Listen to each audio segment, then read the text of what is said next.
carrying a worn sack. She entered a bank and requested her office, prompting laughter, until they viewed the documents capable of causing significant damage. She proceeded with a familiarity suggesting repeated visits. There was no uncertainty, no faltering, just a deliberate, measured pace. Odessa Bell Jenkins, 74 years old, with skin resembling dried tobacco leaves and eyes as keen as glass, opened the door to Hamilton First Bank in downtown Modesto. Initially, she attracted no attention. The air conditioning created a distracting hum. The sound of phones filled the air, and fingers moved quickly over keyboards. Odessa was not in professional attire. She wore a faded blue dress, worn orthopedic shoes, and a wide-brimmed straw hat reminiscent of a 1960s Sears catalog. A well-worn canvas sack, marked with hand-stitched initials OBJ, was slung over her shoulder. She moved to the center of the lobby and paused. "Excuse me," she stated, her voice calm and easily heard. "I require access to my office, please." The young teller stationed at window 2 did not acknowledge her. "Madam, if you're here to make a deposit, you'll need to take a number." "I am not here to make a deposit." He looked thin, as did the woman beside him and the assistant manager near the back. The silence that followed was not heavy or dramatic. It was simply awkward. Everyone seemed to expect her to explain herself, and she didn't feel any rush to do so. "You said your office," the teller asked, clearly confused. Odessa nodded once. "Top floor, behind the frosted glass. Used to be my grandfather's. I'm here to retrieve it." That's when the laughter began. Initially, it was subtle, originating from a young woman close to the counter. Then a cough, someone attempting to suppress it by clearing their throat. The security guard lifted an eyebrow and moved forward from his chair. "You own this bank?" The teller inquired, now smiling. "Ma'am, this is Hamilton First. It's a corporate bank, not a diner. Are you certain you're in the correct building?" Odessa didn't blink. Instead, she placed the sack from her shoulder and carefully set it on the tile floor. The zipper was stiff due to years of dust, but it opened silently. A folded birth certificate emerged, along with a stack of parchment-colored documents, and a glossy black and white photograph depicting a black man in a double-breasted suit shaking hands with a white man before a building strikingly similar to this one. Following this, she placed a single page, formerly framed and now laminated to preserve it against age. At the bottom, in fading ink, was a signature that remained legible, E.H. Hamilton. The lobby fell silent. The teller bent closer, examining the page. His complexion drained. The assistant manager advanced, his gaze fixed. "Where did you obtain these?" he inquired. "My grandfather gave them to me," Odessa responded. "Before he passed, he instructed me to safeguard them. He said the world would forget. But paper remembers, ma'am. This simply cannot be genuine." Odessa inclined her head. "Do you have a legal department? Perhaps you should contact them." The manager, Mr. Lyles, emerged from behind the counter, his name tag clearly visible. He appeared older than the others, likely in his mid-50s, with thinning hair and a shirt that strained to the buttons. "Let's go somewhere private, Miss Jenkins." "Odessa Bell Jenkins." "Miss Jenkins, if this is some kind of mistake, it's not. And I prefer we talk up there." She indicated the top floor behind the glass panel, the same one she'd mentioned earlier. He paused, looking around. Finally, he offered a small nod to the security guard. They would take her to the conference room. They led her past curious stares and side glances. Odessa walked slowly, unbothered. She did not gloat. She did not explain herself. Her sack bounced lightly at her side with every step. She was not there to prove anything. She was there because something was overdue. But before they reached the elevator, someone asked a question that changed the temperature of the room entirely. "What's in that bag?" inquired Lyles, the assistant manager. His voice attempted composure, though his eyes betrayed his concern. Odessa paused, turned toward him, and regarded him as if anticipating the question since that morning. "Proof," she stated plainly. "Proof that this place doesn't belong to who you think it does there." The atmosphere in the third-floor conference room felt constricted. Perhaps it was the low ceiling or the windows that hadn't been cleaned in months. Or perhaps it was the silence that fell between them as Odessa emptied the rest of the sack onto the long table. She didn't handle things carelessly or make a display of it. She placed each item deliberately, one by one. Original land deeds, typewritten stock certificates with embossed seals, correspondence between her grandfather Elijah Jenkins and Ernest Hamilton, the bank's namesake. Some pages were brittle, faded. Several others possessed markings that appeared newly imprinted. Lyles observed the stack. His mouth slightly opened, but he remained silent. Odessa retrieved a paper from the middle and pushed it towards him. She advised, begin with that. He grasped the document carefully, as if it were fragile. His gaze quickly scanned the words. Transfer of controlling interest. It was signed in 1957 by Elijah Jenkins. What is this? He asked. The true ownership, Odessa explained, prior to Hamilton's involvement with Western Consolidated. My grandfather held the largest stake, yet the original name persisted. Records were manipulated to remove any trace of him, a highly improbable event. The Jenkins name doesn't appear in our records, she stated, shrugging. Not all information is archived when individuals desire its suppression. Lyles massaged his temple. Are you suggesting your grandfather owned this bank? What motive would he have for concealing that? She replied, he wasn't hiding anything. He was forced out under unfair conditions. Shares were promised, but never officially registered. The merger in 1974? That was simply a more complex term for theft. The assistant manager began to protest, but reconsidered. He then retrieved his phone and activated the screen. He announced his intention to contact corporate headquarters. Odessa showed no reaction. She deliberately placed the final document, a notarized affidavit signed by Ernest Hamilton, acknowledging Elijah Jenkins as co-founder and majority shareholder in the original charter.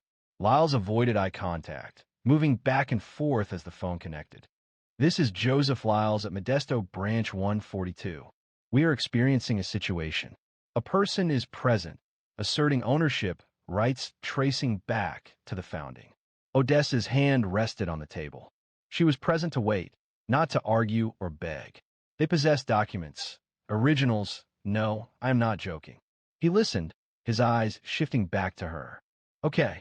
Yes, I will secure the room. He ended the call a minute later. Regional Legal is dispatching a team. They anticipate arrival within a couple of hours. Odessa nodded once. We are also retrieving the historic records from the vault downstairs.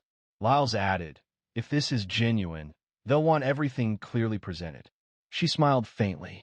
You should have prepared that information years ago. An hour elapsed, then another. During that period, Odessa spoke infrequently.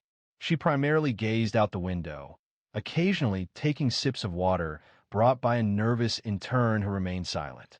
However, activity was underway downstairs.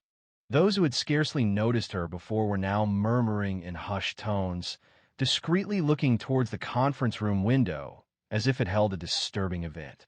In reality, it wasn't a crime, not in the manner they envisioned. However, what Odessa presented was more than just documents. It carried significance. It represented history, memory, and ownership. Certain individuals within the building were beginning to sense its impact. Yet, the true tremor didn't stem from what she had already displayed, but from what remained unseen.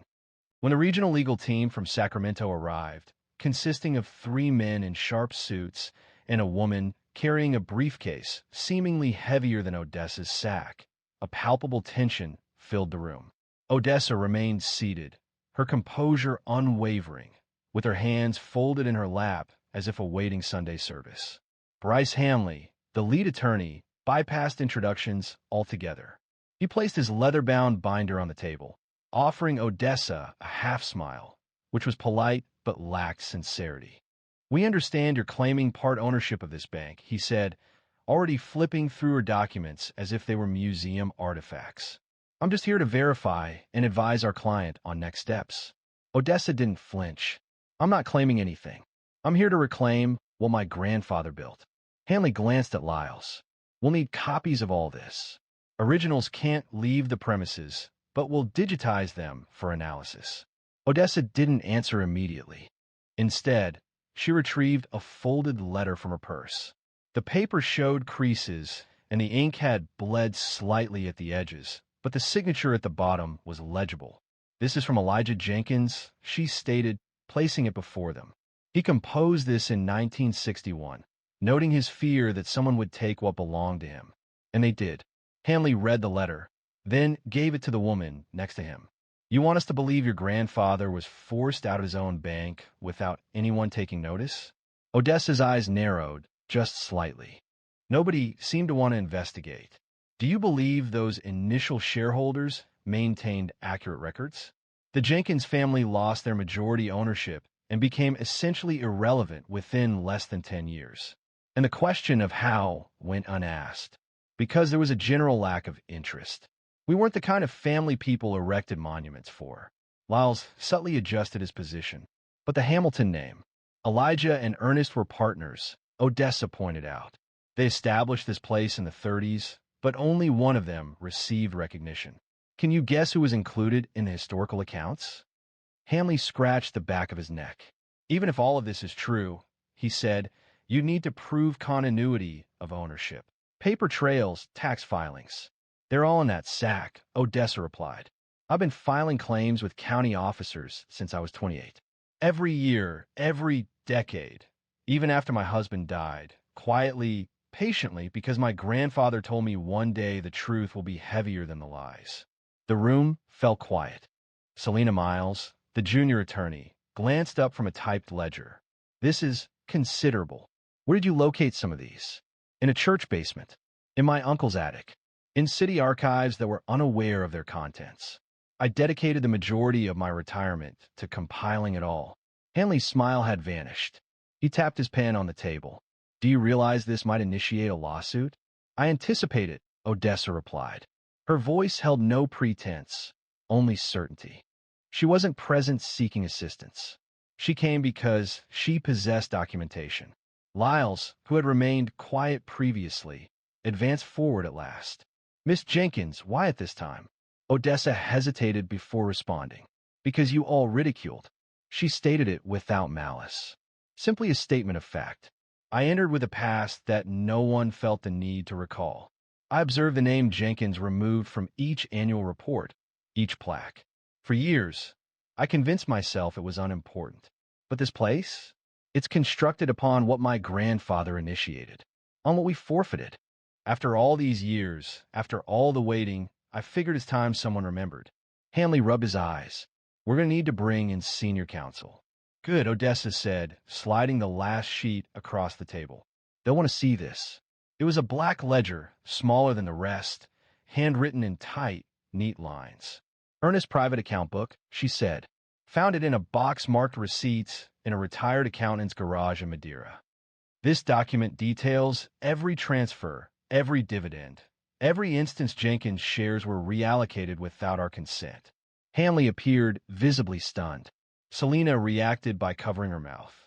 "Are you saying this was concealed?" she asked. "No," Odessa replied. "It was overlooked." Which is more concerning. As the attorneys examined the ledger, none of them noticed what Odessa observed through the glass. The face of someone documenting everything with their phone, positioned just beyond the door. The video had already been sent to the incorrect recipient before anyone in the room realized. A bank employee, appearing young, possibly 22, with their name tag turned away, had briefly paused outside the glass, observing 30 seconds of Odessa's quiet revolution. A woman with a lined face and a ledger, steadily turning through years of obscured facts, was visible. Inside, Bryce Hanley peered at the document before him, as if it might ignite. The contents of this ledger significantly altered the situation. Odessa remained silent. She allowed the pause to linger until another person interrupted it. It was the assistant manager, Lyles, his voice raspy. "That's Ernest Hamilton's handwriting." He continued, "We maintain samples for verification." "That's his," Selina confirmed. "And these aren't merely notes. They represent unauthorized adjustments. Dividend transfers, forged proxy votes, even ghost shareholders." Hanley reclined in his chair. Access to internal systems must be suspended until we fully assess the scope of this situation. The board will require a complete overview of everything. Odessa reacted with a slight head tilt. He disregarded her comment that the board would be accountable for the repercussions. How did you obtain this? I inquired. I contacted the relevant individuals, he replied, through personal visits and correspondence. Most people were either unwilling or unable to cooperate, either due to age or a sense of guilt. However, a retired CPA, Douglas Nunn, residing in Madeira, retained records that he was never instructed to destroy. Hanley wrote in his notebook, a sense of frustration beginning to surface beneath his professional demeanor. Potential corporate liability, a breach of fiduciary duty, and misrepresentation of historical records were all possibilities. Odessa interjected. And theft. The word resonated sharply. It hadn't been described that way previously, she explained. They had simply referred to it as a rebranding. But altering names and concealing origins is still theft. Selena examined the pages. Evidence was apparent. There were old checks, fabricated board minutes, and missed filings during the consolidation years. The regional director appeared abruptly. Her name was Diane Cole, in her late 40s, wearing a red blazer with hair styled sharply. She entered with the confident stride of someone accustomed to authority. Brief me, she stated, her gaze already surveying the room. Hanley rose. Miss Jenkins provided a comprehensive record of family ownership history originating from the bank's inception, including this ledger, private accounts, and probable Hamiltons, which indicate unauthorized share transfers. Cole handled the ledger as if it were fragile. She quickly reviewed the pages, then paused at a folded page. Her expression showed concern. Could this be genuine? Odessa met her gaze directly. You decide. Cole sat down, placed the ledger to the side, and folded her hands. Miss Jenkins, should this prove to be as it seems, it may initiate state inquiries, possibly federal ones. Do you grasp the magnitude of the situation? I do. I'm familiar with it, having dealt with it for decades. Cole addressed Hanley. What is our potential liability? He paused. If this ledger is verified, and verification is anticipated, the repercussions extend beyond public relations. It involves shareholder fraud, a false portrayal of history, and likely a pattern of financial discrimination. Notification of regulatory agencies may be necessary. Lyle, who had been silent until now, murmured, we could lose the charter. Odessa finally moved forward. I didn't come to dismantle it, she stated. I came to ensure its integrity. They regarded her with disbelief. Do you believe I desire your positions, your authority? She questioned. My grandfather didn't establish this place for me to destroy it.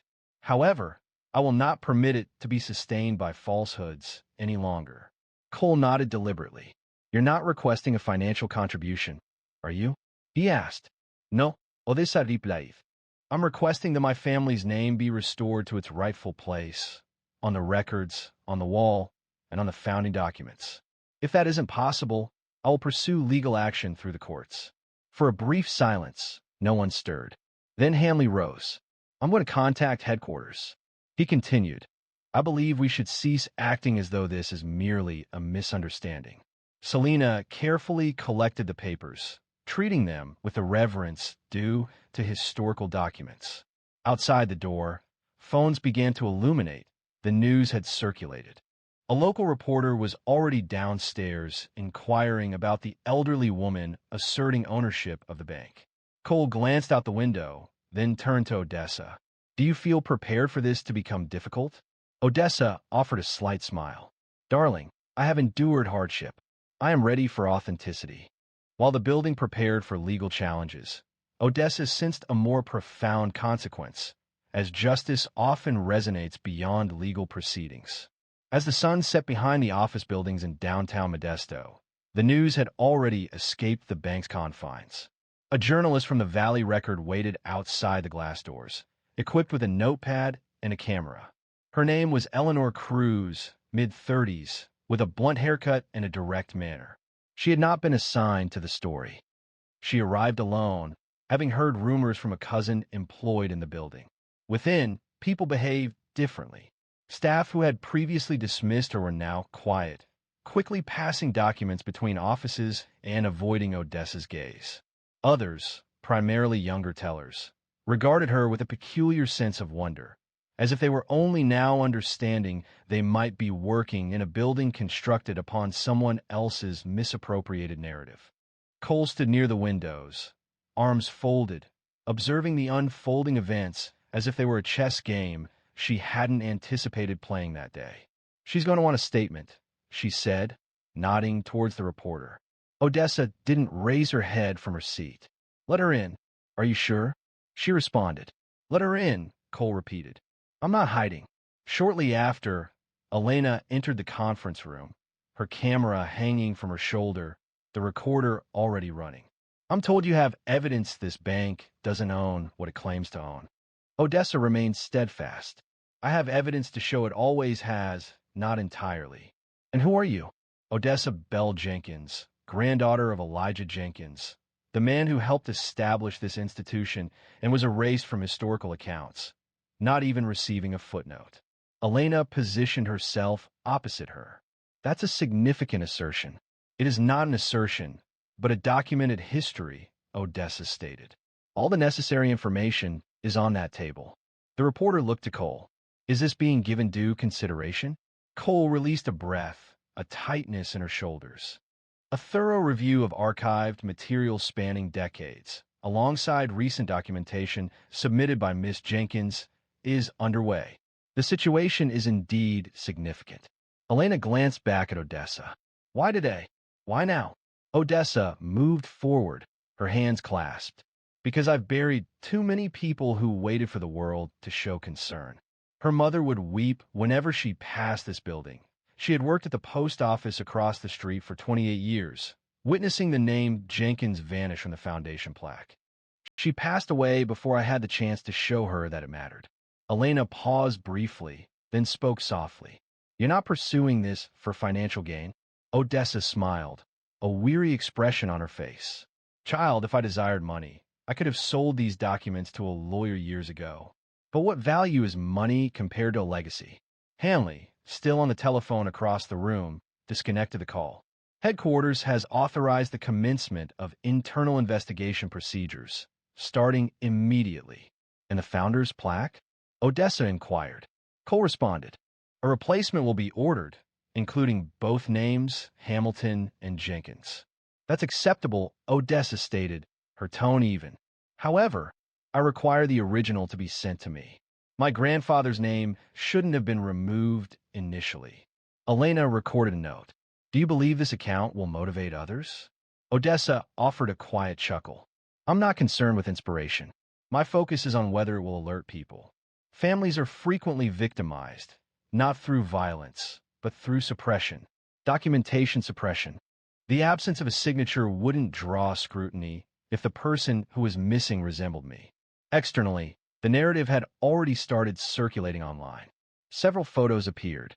A brief video showed Odessa setting the ledger onto the table. Numerous comments, hundreds of shares followed. People were inquiring about the history of Hamilton First Bank.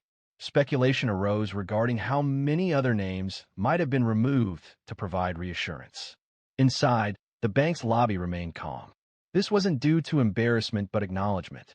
Cole stood, straightening her blazer. "A public statement, a formal apology, will be released within the next 24 hours. An offer for partnership will also be extended should Miss Jenkins accept." Odessa gazed out the window. The street lights began to illuminate the area below. Across the street, the post office was already closed. She contemplated what her mother would have thought had she lived to witness this. "I'm not here for a deal," she stated. "I am here to restore my grandfather's name to prominence. If you choose to resolve this without further legal action, I would consider that a positive first step. However, an apology would only hold significance if people recalled the reasons behind it, and that responsibility extends beyond the bank." By morning, news had broken. The story appeared on the front page of the Valley Record, circulating through social media and talk shows. Odessa Bell Jenkins, the woman who entered a bank with a sack and exited with history. News reports presented a simplified version of events. But what Odessa held was more than just history. It was a tapestry of memory woven with pain, patience, and documented evidence. The bank released a public statement shortly before noon. They described it as an error in historical representation and a profoundly regrettable exclusion from the bank's initial acknowledgement. Legal professionals had examined sufficient material to determine it wasn't a mere mistake, but a recurring issue. And it had taken one woman and one sack to expose the truth. In her simple home just outside Ceres, Odessa was seated in her preferred chair, holding a cracked coffee mug. The bag, now almost empty, rested folded on the coffee table. Beside it were the aged ledger and a new brass nameplate. Jenkins and Hamilton, founders, arrived by courier that morning, accompanied by a handwritten note from Diane Cole. The note stated, "We hope this small gesture marks a beginning, not an end. You reminded us what truth sounds like when it stands its ground." Mr. Ridgway, her neighbor, a retired mechanic who formerly waved but rarely engaged in conversation, arrived with banana bread and inquired if she would be willing to speak at the local college. Odessa laughed, saying, "Let me catch my breath first," to him. However, internally, something had shifted. It wasn't precisely pride, nor was it revenge. It was peace, because sometimes the most difficult aspect isn't revealing what was done to you, but waiting long enough for someone to notice that it occurred. Following 3 days, the bank held a private ceremony within their recently renamed Jenkins Hamilton Founders Hall. Odessa was present, wearing a navy blue suit and the familiar straw hat. She refrained from smiling for the photographers and avoided the customary politician's handshake. Instead, she stood before the new plaque, gently touched her grandfather's name, and quietly murmured, "You're home now." Elena Cruz was also in attendance, documenting the event with photographs and interviews for a subsequent article. Later, she inquired of Odessa what counsel she would offer to individuals carrying a past veiled by obscurity and quietude. "Do not seek authorization to share your narrative," Odessa stated. "Certain individuals may resist hearing it, but that does not diminish its validity." As the attendees commenced their departures, a youthful bank employee, the very same one who had chuckled on the initial day, approached her discreetly. Identifying himself as Daniel Ortiz, he offered, "I owe you an apology." "I didn't know. You didn't want to," Odessa responded kindly. "Indeed," he acknowledged, "you've altered my perspective on this place." "Thank you," she replied, offering him a measured glance. The wind rose and shook the doors as they shut behind her. The sun felt pleasant. Odessa's shoulders felt unburdened for the first time in a long time. She hadn't come to inflict harm. She came to reveal what ought never to have been hidden, not from resentment, but from affection. A deep affection for a man who instilled in her the understanding that truth requires patience. Affection for a family that warranted greater justice. Affection for each individual who has been forgotten simply because their memories were inconvenient. In the weeks that followed, other families began to come forward, inquiring about land deeds, property losses, and misfiled ownership records from decades past. Odessa did not intend to spearhead a movement, but her story had already ignited a spark. Because once people realized the silence wasn't accidental, they begin listening differently. And once they start listening, the world changes. So if you're holding a truth the world forgot, this story is for you. Do not let it decay in a drawer or vanish from your memory. Share it, safeguard it, and pass it on. Because occasionally, the softest voice in the room is the one that transforms everything. If Odessa's story resonated with you, share it. And subscribe to our channel for additional true stories that matter. It remains uncertain whose story will be shared next. For years, she evaded consequences for her inappropriate behavior until she struck a formally attired black man in court, unaware that he was the judge. The immediate aftermath shattered everything she had established. It unfolded rapidly, unexpectedly. Neither the bailiff, the court reporter, nor even the defendant seated anxiously in the front row anticipated it.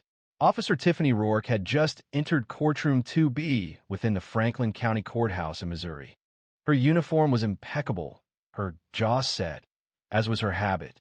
She had established a reputation over the last 10 years, known for being authoritative, direct, and someone to avoid provoking. That morning, she was scheduled to testify in a minor drug possession case. However, she did not reach the witness stand. She noticed a sharply dressed black man standing close to the witness box, speaking softly with one of the attorneys. Without hesitation, she swiftly crossed the courtroom floor and slapped him across the face. The impact resonated through the room. A gasp followed, shared and instantaneous. You could hear the sound of papers falling, a pen rolling onto the floor. For a moment, everything seemed to still. Everyone remained motionless. The man showed no reaction. He didn't flinch, yell, lunge, or raise a hand. He calmly adjusted his tie, brushed his cheek with the back of his hand, and looked her directly in the eye. "I'm Judge Antoine Kelly," he stated, his voice even and deliberate, "and I'm presiding over this courtroom today." That silence? It wasn't just shock anymore. It was palpable, a heavy presence. Every pair of eyes focused on Tiffany, who now appeared as if she'd swallowed a bucket of nails. She blinked once, twice, her mouth barely moving as if struggling to speak. The bailiff, hesitant about the situation, moved restlessly near the door. The young public defender close by immediately reached for her phone, documenting the scene discreetly. Others followed suit. Within seconds, at least 4 phones were recording the event.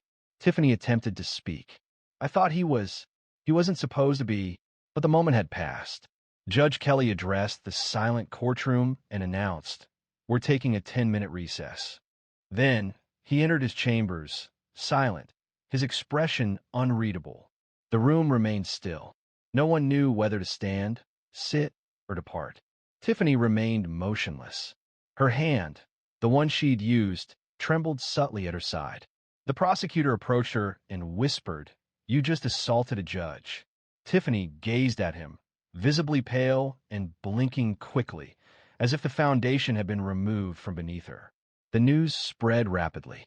News reporters, awaiting a separate gang indictment case, quickly entered the hallway. Interns, having left the room visibly shaken, alerted 2 local news outlets. By noon, the video appeared on social media. It was unedited, uncontextualized footage depicting a white police officer in uniform striking a black judge in the courtroom. The accompanying caption on many reposts read, "Cop slaps a judge, unaware he is a judge." Initially, several commenters questioned its authenticity, suggesting it might be staged. The video lacked polish. It mirrored the unpredictable nature of everyday existence. There was no background music, no dramatic camera work, only palpable tension and genuine emotions. Subsequently, responses emerged from lawyers, activists, and former defendants, each possessing unique perspectives. Some immediately identified Tiffany, while others knew her through her reputation. Judge Kelly, however, remained silent. He released no public statement, avoided television appearances, and refrained from pursuing legal action. He remained seated behind his desk, reviewing the day's schedule as if nothing had occurred. However, everyone else recognized a significant change, the kind of change that leaves a lasting impact. Yet, before anyone could fully understand the implications, questions began to surface. What was the truth about Officer Tiffany Rourke? Prior to the incident, most individuals outside of Franklin County were unfamiliar with the name Tiffany Rourke. Within the force, however, she wasn't merely recognized, she was feared.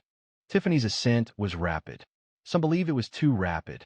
After graduating from the academy in her early 20s, she progressed to patrol, then narcotics, and subsequently to a specialized task force concentrating on high-risk neighborhoods.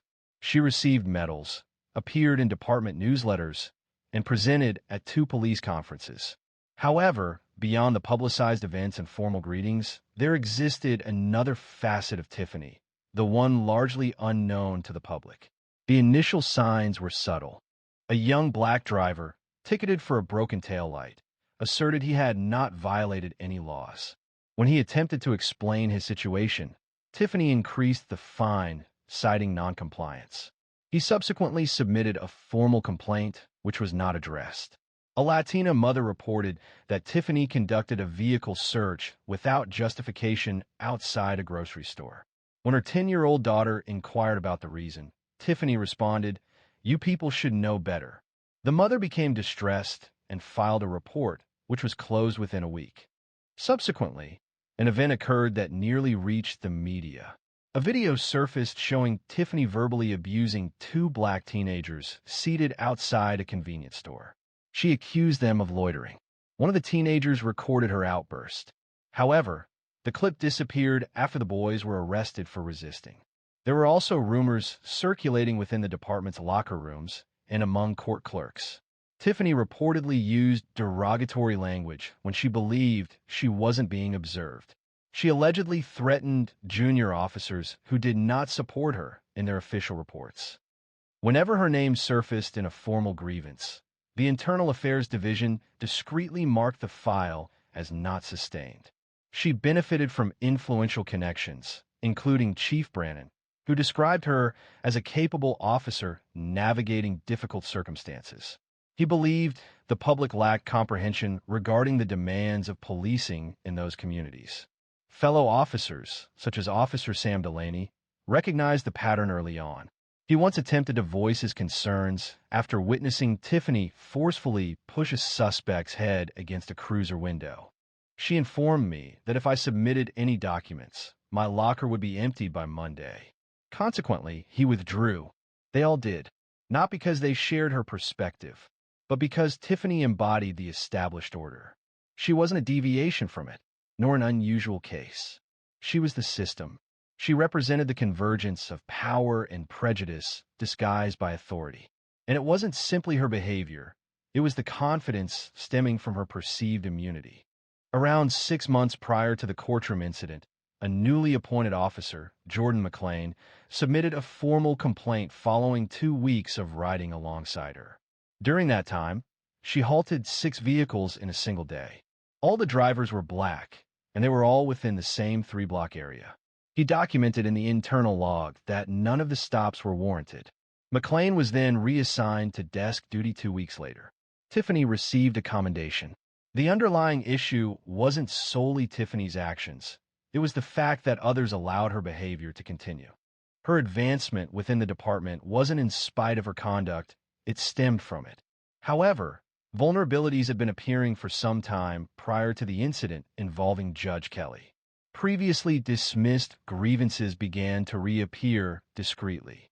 The Internal Affairs Division had undergone a change in leadership, and recently elected city council members showed less willingness to ignore problematic issues. Yet, Tiffany remained unchanged. In fact, her actions intensified. At a precinct barbecue, she dismissed the evolving situation as political maneuvering, declaring to her colleagues, "They can't touch me. I possess more damaging information about a significant portion of this department than they have about me." She was unaware of this fact. However, that wasn't a display of influence. It was a countdown, and it had already begun. But when she delivered that false accusation in court, targeting the incorrect individual in the most detrimental location, that countdown reached 0. Consequently, the entire system she had depended on started to falter. When Judge Antoine Kelly returned to his chambers, he didn't forcefully close the door. He didn't discard any objects.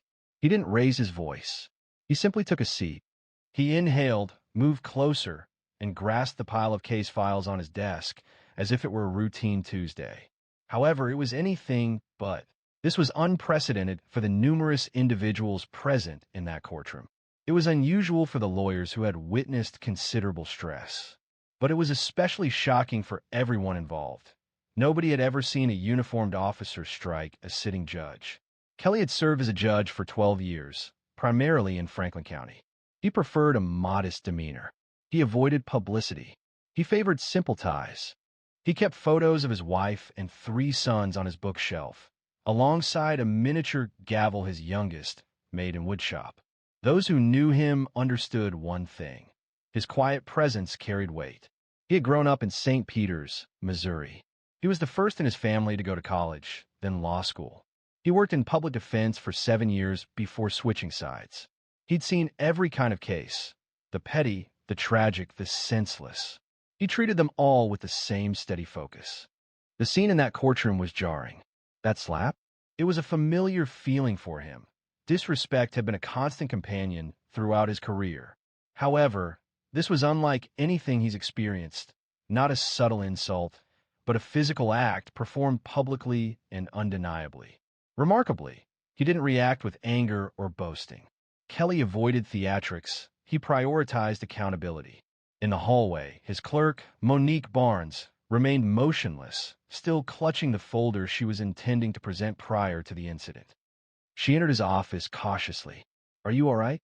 she inquired. He looked up, appearing composed. "I'm fine."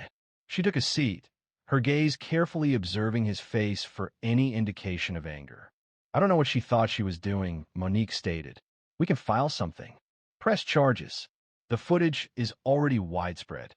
He nodded. "We could, but I want to observe how they manage it." She inclined her head. "You mean the department?" he asked, folding his hands. "The entire system." He continued, "Let's see if it's still averse to accountability." Monique noticed his approach. She understood his method. He wouldn't be aggressive.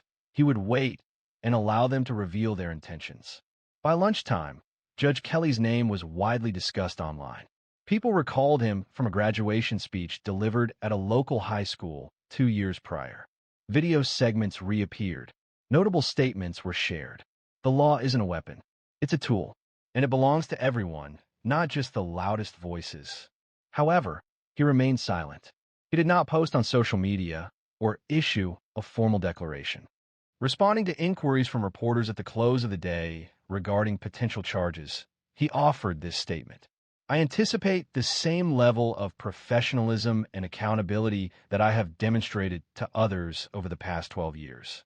I am confident that the system will address this appropriately." The situation presented a challenge, concealed by a demeanor of composure, and this was perceived by those around him. Concurrently, within the department, the atmosphere was becoming strained. The chief's assistant had left 3 messages on Tiffany's voicemail. A discreet inquiry was sent to HR by legal counsel representing the county. Simultaneously, at least 2 junior officers had reported being ill, seemingly to avoid involvement in the escalating situation. However, Kelly refrained from pressing the matter, as it was unnecessary. The recorded footage conveyed a more compelling narrative. Later that evening, at their residence, his wife, Nadine, sat beside him on the couch, holding his hand. "You should have permitted them to remove her in handcuffs," she stated softly. "I desired to do so." He confessed, "But I did not." She sighed, recognizing it wouldn't resolve the situation.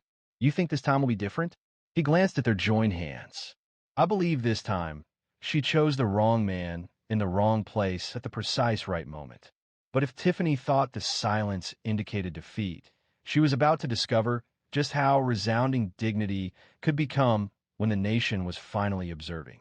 By the following morning, Tiffany Rourke was placed on administrative leave. The official email from the department provided little detail.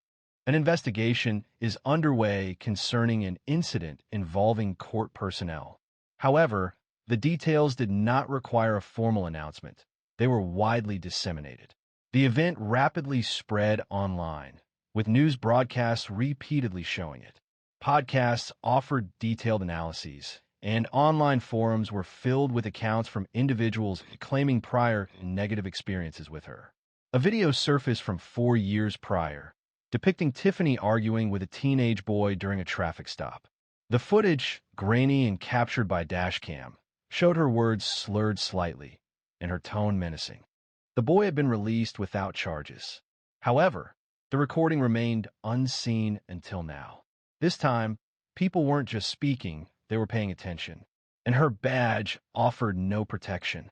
Within the department, disarray reigned. Officers murmured in hallways.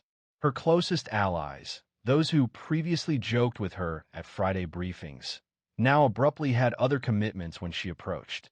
A memo from Internal Affairs began circulating. "We are seeking interviews with individuals who work directly under or alongside Officer Rourke. More than a dozen officers responded within 24 hours. Some did not provide their names. One of these officers, Detective Naomi Brennan, stated that she had waited almost 6 years to share her information.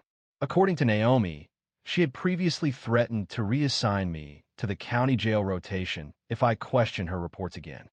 A patrol officer, previously a cadet, recounted an instance where Tiffany placed a flashlight beneath a suspect's seat to create a pretext for a search.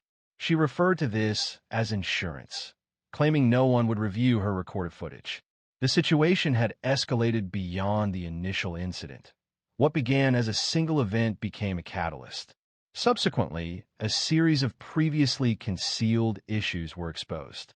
The Internal Affairs Department initiated a review of her prior reports, conducting comparisons. Analysis revealed certain trends, an imbalance in stops, and uncertain reasons given for those stops. The complaints persisted. Meanwhile, Tiffany attempted to shape the story.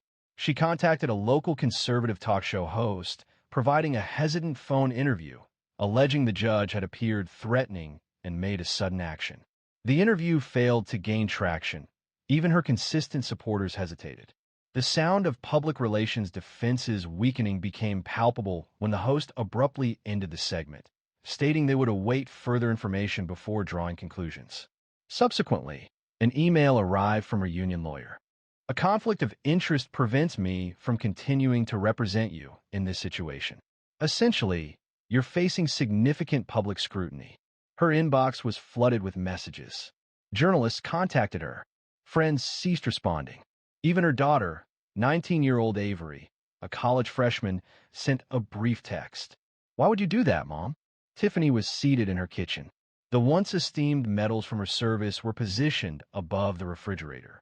They appeared altered now, more burdensome, as though they no longer belonged to her. She continued to feel she hadn't erred significantly. Not truly. He appeared like a perpetrator, she murmured, by herself at her kitchen table. He shouldn't have been present there, attired as he was, speaking as if he controlled the situation. Yet, she was aware. This wasn't about what Judge Kelly wore or his location. It was about her instinct, the one she never scrutinized, the one that had secured her advancements, esteem, and apprehension, but never responsibility. And now, that instinct had transformed into a destructive force.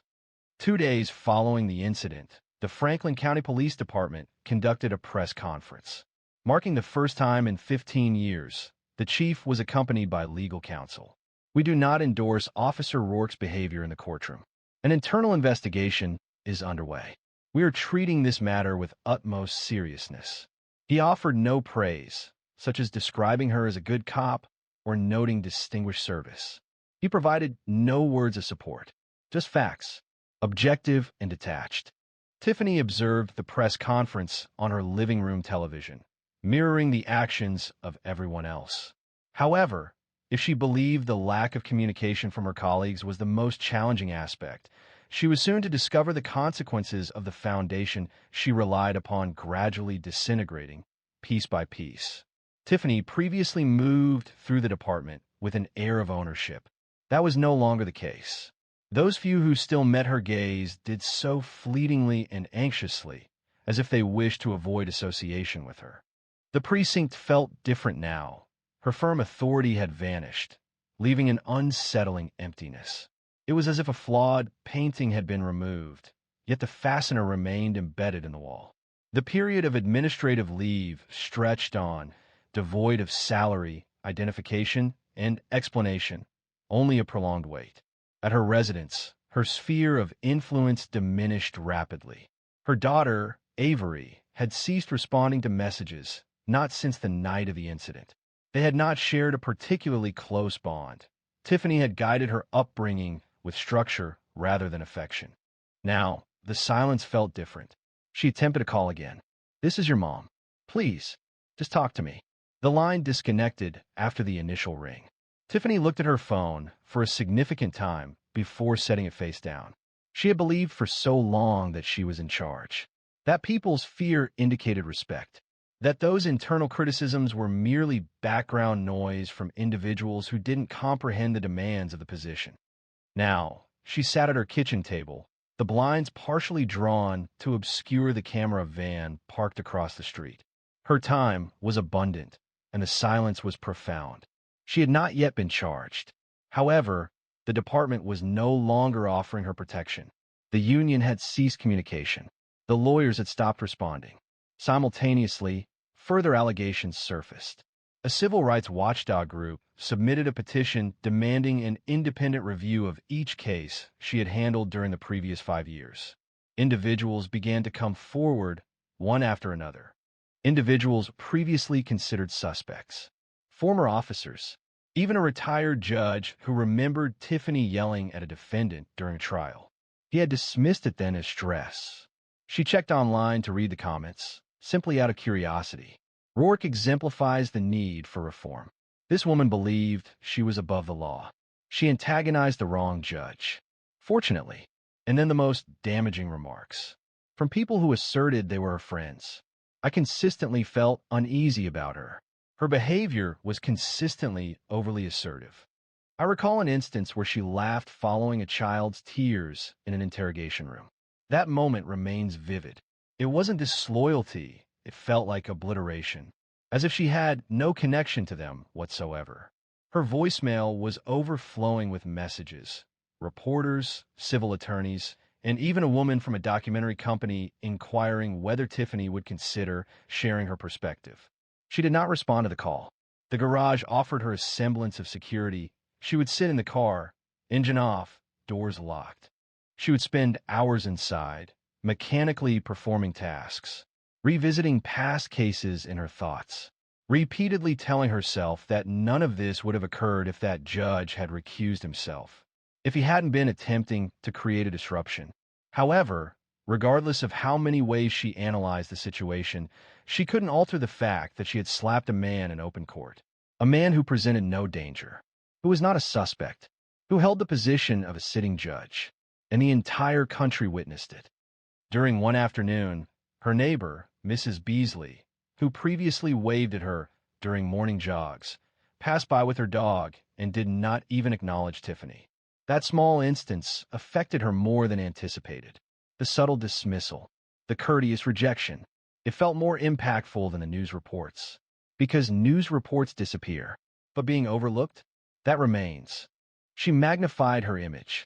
Sunglasses, a smirk, her hand rested on her hip. At the time, she believed she projected power. Now, she perceived only arrogance. However, just as she felt her decline had reached its lowest point, a letter arrived. It requested her presence at a public hearing, an event that would expose everything and compel her to confront the one man who never increased his volume, but had already undermined her legacy. A public hearing was planned for a Thursday morning at 9:30 a.m. inside the Franklin County Municipal Assembly Hall. The venue itself indicated that this would not be a routine, closed-door assessment. It was intended to be observed. When Tiffany arrived, dressed in a simple black suit, without any identification or weapons, the room was already mostly filled. Journalists occupied the rear wall, their audio equipment attached to their belts. The folding chairs creaked as residents, activists, and legal observers filled them. Behind a line of junior prosecutors, in the second row, sat Judge Antoine Kelly. He wore a dark gray suit instead of a robe, with a legal pad resting on his knee. His eyes were calm, and he appeared to be someone who had come to work, present to observe, not to punish. Tiffany's lawyer, recently appointed and a young public defender who had accepted her case with some hesitation, stood next to her, offering instructions she barely registered. Facing them, the Civilian Review Board was arranged in a semicircle of plastic nameplates and serious faces. Present were a retired detective, a former public defender, a local pastor, a community organizer, and a judge from another county. Although it wasn't a courtroom, it felt much like one. Chairwoman Ms. Loretta Vaughn initiated the session precisely. Her voice possessed a sharp clarity that commanded attention. This hearing is not a trial. It is a public review of Officer Tiffany Roark's conduct, encompassing both recent events and her past record, and assessing its relevance to her continued ability to serve in law enforcement. Tiffany Rourke visibly reacted to the phrase, continue serving, as if suggesting that possibility remained. It felt, to her, as though this wasn't the conclusion of her career. The proceedings commenced with the courtroom video, displayed on a modest monitor that inadequately conveyed the gravity of the situation, yet allowed for no dispute. The audio reverberated softly within the hall. The sound of the strike, the ensuing quiet, Judge Kelly's composed voice. Following this, testimony was presented.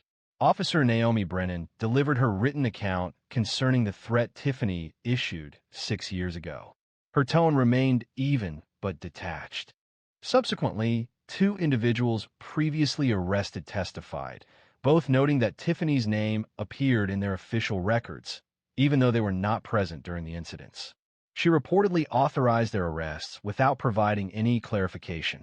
A succession of witnesses offered similar accounts, while Tiffany remained still, her gaze fixed forward, exhibiting no visible response. Towards the conclusion of the proceedings, the chairwoman requested Judge Kelly to approach the microphone. He arrived without legal documents or written notes, simply standing with his jacket fastened and then speaking. I will not take this board's time reiterating what everyone witnessed. That information is already part of the public record. He began. What I want to focus on is what follows accountability, because that's where the essential work commences. He paused. A few pens scratched against paper. I have served this county for over a decade. I have observed people commit reckless actions out of fear. I have seen people lash out because they felt insignificant. But what transpired that day in my courtroom was neither fear nor a mistake. It was an instinctive reaction developed over years of unrestricted authority. He shifted subtly, just enough to connect with Tiffany's gaze. I'm not present to destroy anyone's life.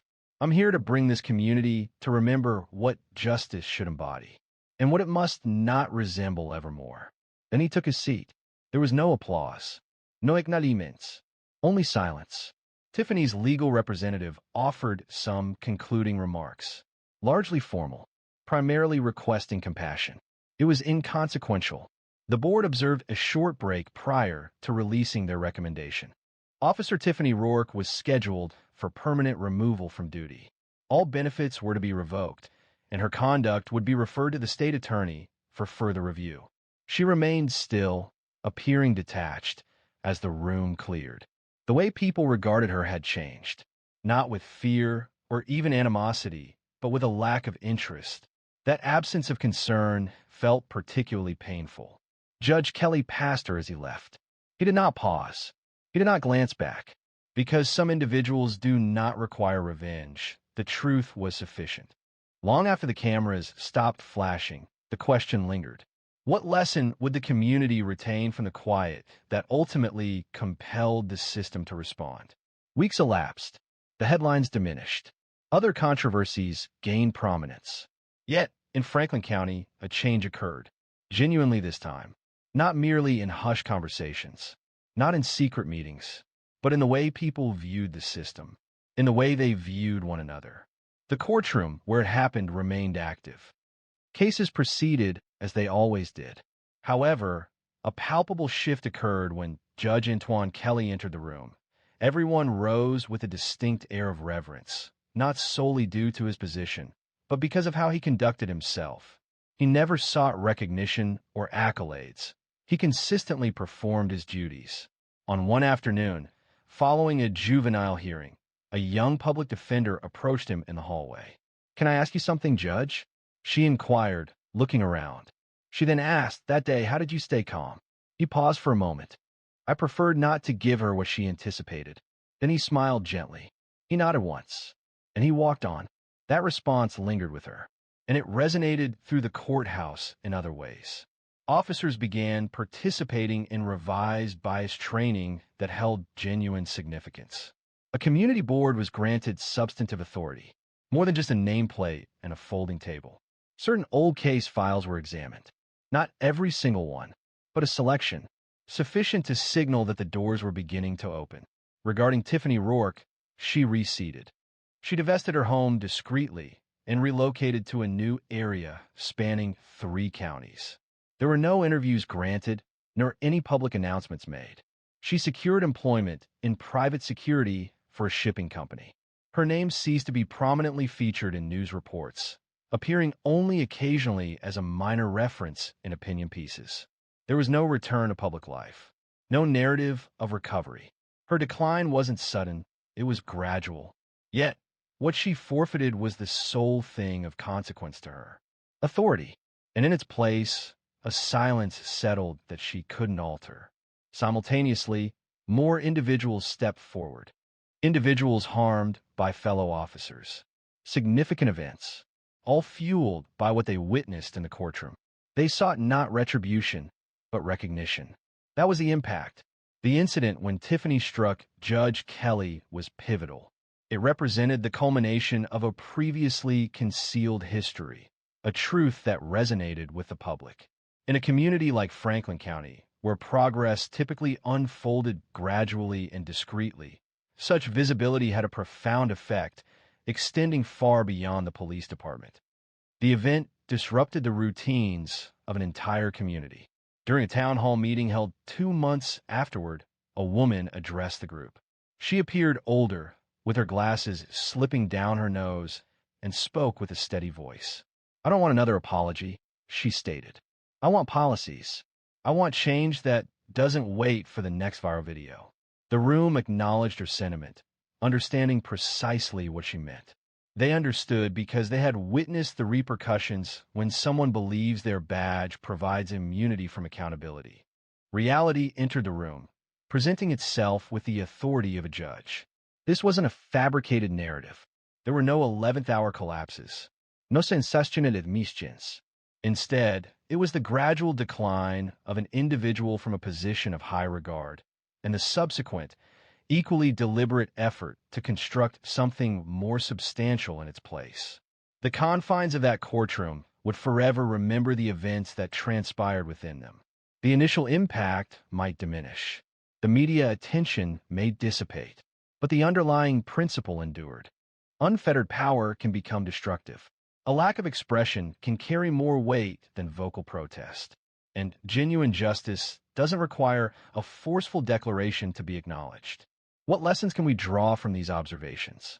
Perhaps it's that a person's true nature invariably emerges when no one appears to be observing, when a feeling of invulnerability takes hold, or when a facade falls away in a moment that cannot be retrieved. Tiffany established a dominion based on intimidation. Judge Kelly cultivated his standing through composure. Only one of them presently holds a position in the setting, ultimately, that embodies justice.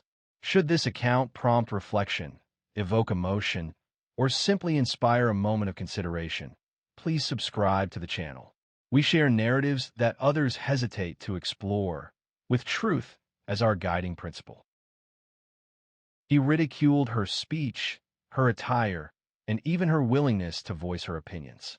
Yet, she remained composed, initiated playback, and observed the legal system expose him live. Danielle Riggins, having experienced much in her 42 years, recognized inconsistencies.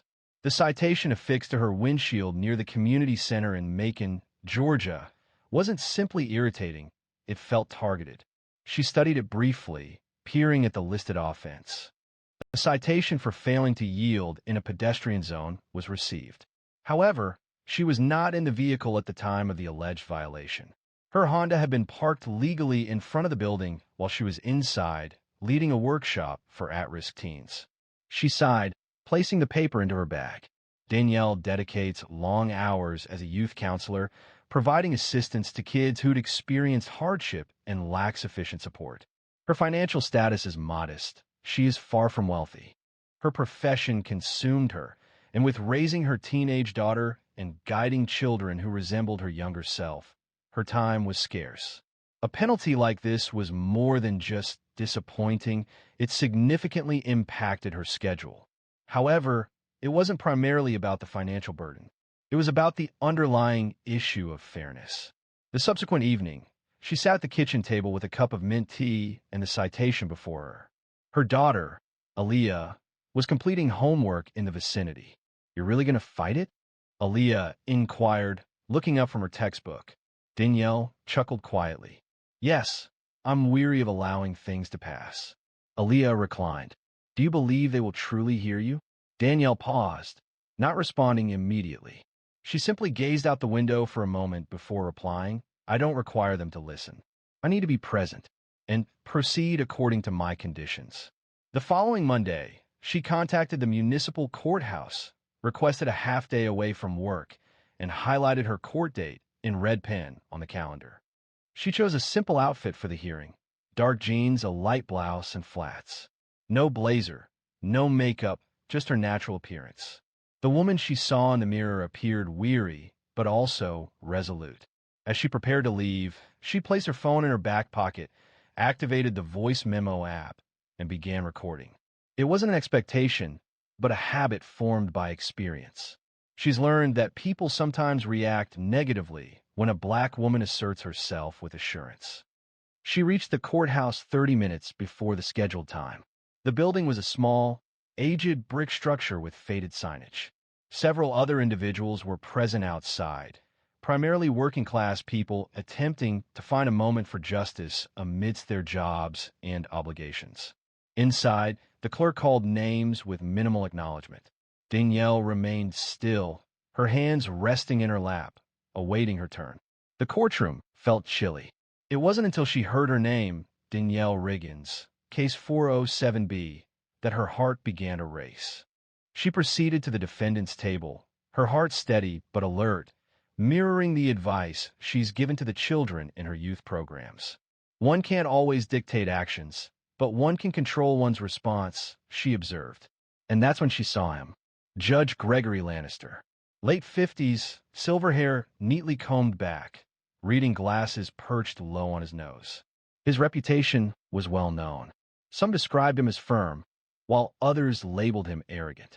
He glanced at Danielle over the rim of his glasses, his eyebrows subtly raised. Ms. Riggins, he stated, emphasizing her last name, let's proceed. I presume you're here to contest this ticket, issued by a trained officer? Danielle nodded. Yes, Your Honor. I was inside a building, not driving, when the ticket was issued. I have witness statements available if required. He laughed, a genuine chuckle. Naturally, you do, she replied, meeting his gaze. The judge then remarked, you individuals frequently present narratives when appearing before the court. Always the victim. Never your fault. Let me guess. You didn't even see the officer writing it, right? Her jaw tightened slightly. This wasn't simply skepticism. It was a more pointed feeling, and everyone in that courtroom could sense it. But Danielle remained composed, even as the atmosphere shifted. She recognized this was merely the start. Danielle did not react. She had encountered harsher remarks, both in delivery and purpose. However, hearing it from a judge in a courtroom populated by strangers carried a distinct discomfort. A heavy silence filled the room. People avoided reaction, though several eyes moved between her and the bench. Even the bailiff appeared uneasy. Your Honor, Danielle stated, maintaining a calm voice, I have proof I was inside. A sign-in log from the youth center. It displays my name and timestamp. Judge Lannister reclined in his chair and smirked. You believe a log anyone can write improves anything? That's cute. A few quiet gasps arose from the back. Danielle noticed them. She also heard her heartbeat in her ears. But she remained focused. She wasn't present to be liked. She was present because she understood what was correct. I'm simply requesting the citation be reviewed in light of the facts, she replied. Oh, the facts, he mocked. Well, let me tell you the facts. I've been doing this for over 20 years. I've seen all the angles. You people always want the rules bent when they don't go your way. The words landed like slaps. Not just the content, the way he said them. He treated her as if she were a child occupying his valuable time. Danielle remained silent. A response wasn't necessary. He examined her citation once more, leafing through several pages. What is this? He inquired. You didn't even secure legal representation? No, she replied, her voice calm. I am capable of representing myself. A brief, sharp laugh escaped him. Naturally, he said, turning to the clerk. Next time, we'll mandate representation. Perhaps that will eliminate the theatrics. A woman seated towards the back, middle-aged and white, holding a traffic ticket herself, noticed Danielle. She appeared stunned and visibly uncomfortable, quickly averting her gaze when Danielle's eyes met hers. Danielle paused, composing herself. She hadn't intended to confront authority, yet she wouldn't allow her dignity to be disrespected. Your Honor, she began, carefully selecting each word. I'd like the court reporter to read back your comments. The effect of this request was palpable, noticeably shifting the atmosphere in the room. Judge Lannister blinked. Please repeat the last few remarks for the record. The court reporter, a young man named Vince, shifted in his chair. Mr. Tiller, the judge snapped. We don't have time for this. Just proceed. Danielle remained still. Then I will replay it myself. She retrieved her phone from her back pocket. Several people in the gallery leaned forward, curious about what was about to happen. Ms. Riggins, the judge stated, her voice now firm, recording in a courtroom is a violation. I recorded myself, not the proceedings, she responded softly. It's legal in this state, particularly for personal safety. She indicated the screen. Her own voice played back, quiet and steady. Then his voice followed. Every word was audible. You people always come in here with stories. That's cute. The statement reverberated in the room, seemingly as if the ceiling had split open. Judge Lannister's expression changed, initially showing confusion, then irritation, and finally something akin to fear. He leaned forward. That recording is out of order, he stated. No, sir, Danielle said quietly. What you said was out of order. A low whistle escaped someone in the gallery, quickly stifled by a hand covering their mouth. The bailiff moved forward but refrained from touching her. He remained silent, positioned between the two, uncertain of his next action. Danielle returned the phone to her pocket. She didn't smile. She didn't appear smug, but she looked directly at the judge and didn't blink once. He lifted his gavel but didn't strike it. His eyes moved towards the court clerk, then to the bailiff. For a fleeting moment, he seemed to lose command of the room. However, the significant change didn't occur until the recess was called. That's when activity began behind the scenes. The judge announced a 15-minute recess, and the courtroom began to clear. Danielle rose, murmured, extended her limbs. Danielle remained seated. She wasn't finished. Her hands were still, fingers softly intertwined. She showed no tremor. Her composure wasn't rooted in fear. It was a calculated approach. She's worked with numerous children who were disadvantaged by systems that fail to hear them. She consistently advised them to record everything. Even quietude can serve as proof. Now, it was her turn to act on her own counsel. She retrieved her phone once more, this time to initiate a call. Danielle reviewed her contacts and selected one named Ethics Board Local, a number she had saved years earlier following a school board hearing involving one of her students. She hadn't anticipated needing it personally. A woman responded, stating Judicial Oversight Office, South Georgia District. This is Ms. Carla Shep. How can I help? Danielle maintained a low, calm, and professional tone. Milisagon Shep. My name is Danielle Riggins. I am presently located at the Macon Municipal Courthouse, Room B. I have just experienced inappropriate conduct from a sitting judge. I possess an audio recording that potentially constitutes judicial misconduct. There was a pause on the line.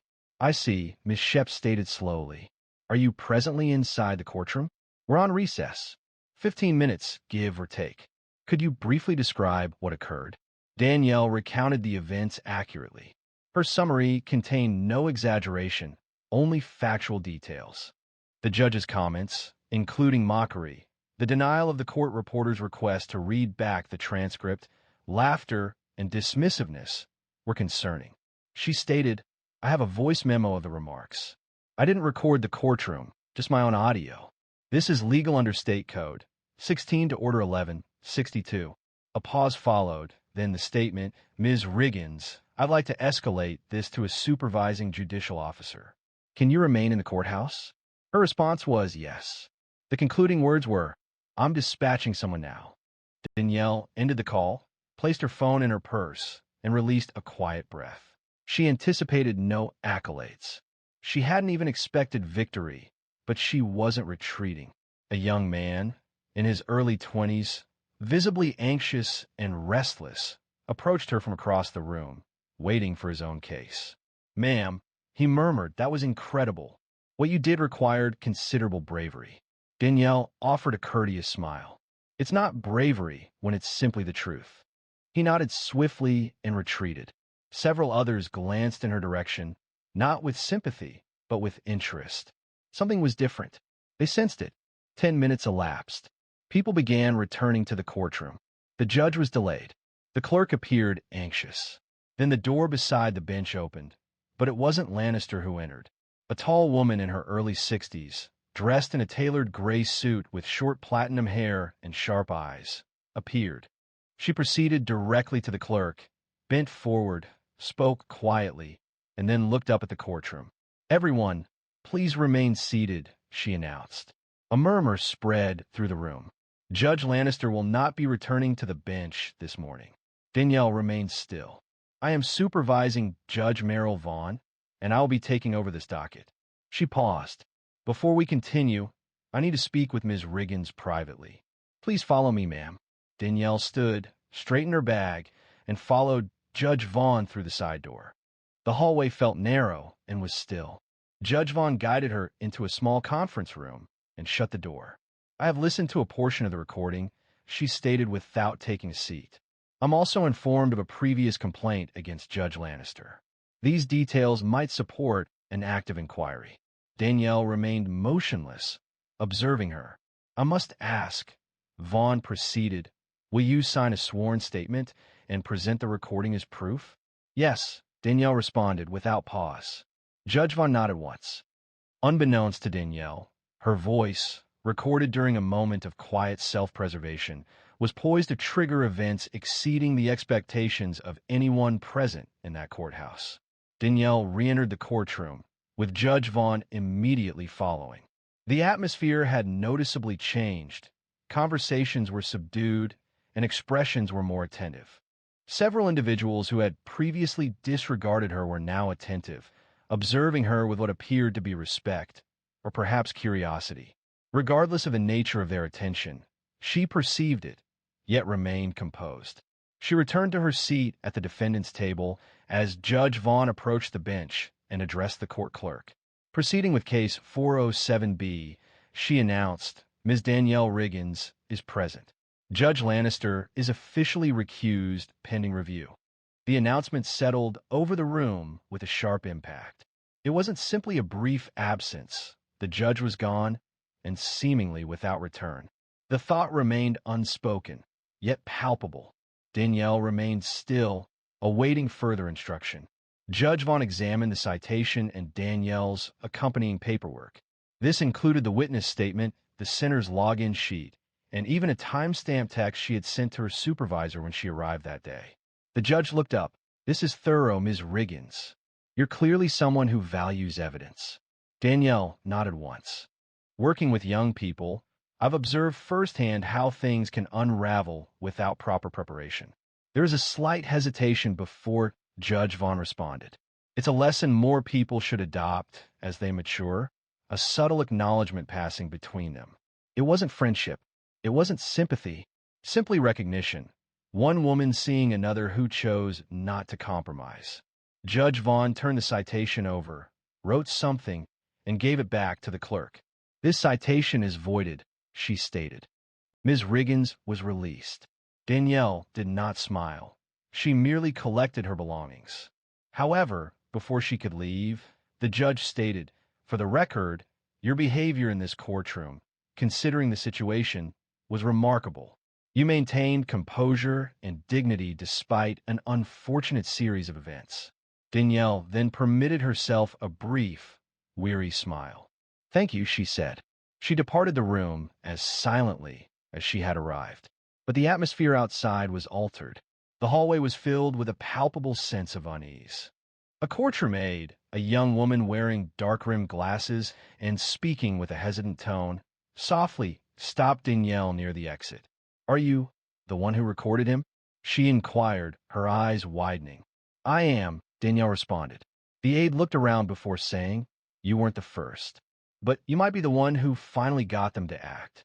Danielle raised her eyebrows a little. Others tried. There have been complaints, she murmured.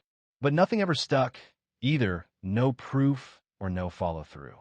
It was difficult to gain traction until someone possessed the courage and the evidence. Danielle remained silent. She felt no need to speak. Stepping outside, she inhaled deeply. The air seemed heavier than normal, not due to the weather, but because of the events of the past hour. As she approached her vehicle, her phone vibrated in her pocket. A new voicemail had arrived. She pressed play. Ms. Riggins, this is Agent Walt Desmond with the Georgia State Commission on Judicial Conduct. An initial recording from a Macon courthouse arrived this morning. We need to discuss a possible behavioral pattern concerning Judge Gregory Lannister. Please return our call at your earliest convenience. Danielle rested against the car door. Her intention wasn't to discredit a judge. She came to contest a traffic ticket. However, the truth unfolds according to its own schedule. And occasionally, when you voice a concern, you may inadvertently represent the interests of many others. By sundown that day, Danielle would discover the true extent of the situation. Danielle was halfway home when her phone rang again. She considered ignoring the call while driving, but the number displayed an official-looking area code for 7-8. She pulled over to the parking lot of a small grocery store in Warner Robins, parking under the shade of a faded sign, and answered, Ms. Riggins, this is Agent Desmond. Thank you for returning the call. His voice remained calm, but was precise, a person who carefully considered words before speaking. We reviewed the audio, he continued, and it's clear. Furthermore, it corresponds with prior grievances against Judge Lannister submitted during the last 3 years. Your testimony could be crucial in initiating an internal ethics review that has been delayed. Danielle tightened her grip on the steering wheel with her free hand. What are the next steps? She asked. There was more, Desmond added. An anonymous tip arrived this morning, shortly after your complaint was released on the internal channel. The tip contained financial records associated with Judge Lannister, including offshore transfers, unauthorized reimbursements, and a concerning pattern of rulings in favor of contractors with ties to a private law firm in Augusta. Danielle paused, visibly surprised. Could this be criminal corruption? Affirmative. And with this development, the situation extends beyond a simple personnel issue. It may involve criminal activity. She didn't respond immediately. Desmond continued, You've already accomplished a lot. If you are willing, we might require a statement. You wouldn't be obligated to testify unless the investigation becomes more serious, and you would receive legal assistance throughout the process. Danielle breathed out, I will do what is necessary. Understood, he replied. You will be contacted by one of our ethics advisors by end of day. Thank you, Ms. Riggins. You've made more of a difference than you realize. The call concluded. Danielle remained still in her car for a few minutes, the quiet sound of far away, traffic forming the backdrop. She wasn't certain whether she felt fear or power, perhaps a combination of both. She didn't share with Alia immediately, not due to concealment, but because she needed some time to process it herself. Later that evening, following dinner, as Alia cleaned the dishes, she inquired, So, how did it go? Danielle offered a small smile, wiping her hands on a dish towel. Let's just say I believe the judge won't be processing many more tickets. Alia grinned. You didn't strike him, did you? Danielle laughed. No, darling, but I made my point. The television played the local 6 o'clock news in the background. Danielle wasn't truly paying attention until the anchor delivered news that caught her focus. Breaking. A municipal judge in Macon is currently suspended from their position while an investigation proceeds regarding claims of misconduct. These allegations include discriminatory behavior and potential ethics violations. Alia accidentally dropped a dish into the sink. Wait, is that him? Is that your judge? Danielle asked, slowly sitting down. Looks like it, she replied. The anchor reported that sources verified the investigation began following a complaint filed earlier today by a local resident, an action that has now initiated an internal review of the judge's prior decisions. Financial documents, sent anonymously to the State Oversight Commission, seemed to indicate connections between the judge and several private developers who have received advantages from his rulings. Alia looked at the screen, then at her mother, asking, "You really did that?" Danielle looked at her. "I didn't do all that.